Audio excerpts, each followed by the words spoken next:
Maandiko matakatifu yanasema, waacheni watoto wadogo waje kwangu, wala msiwazuie, kwa maana ufalme wa mbinguni ni wao.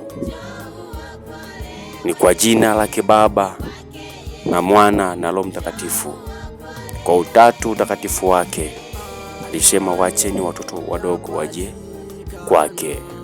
Tena akasema, naenda mbinguni kuandalieni makao, ili nilipo nanyi muwepo.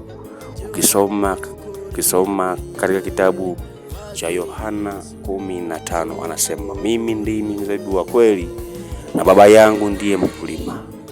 Kila tawi lisilozaa ndani yangu huliondoa, bali lile lizaalo hulisafisha na lizidi kuzaa matunda.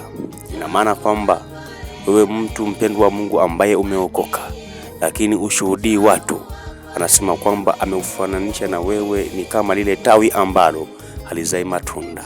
Na kama unamwamini Mungu, lazima ushuhudie watu ili nao waokolewe. Mpendwa, usahau subscribe na kukomenti, na Mungu atakubariki sana, mtumishi wa Bwana.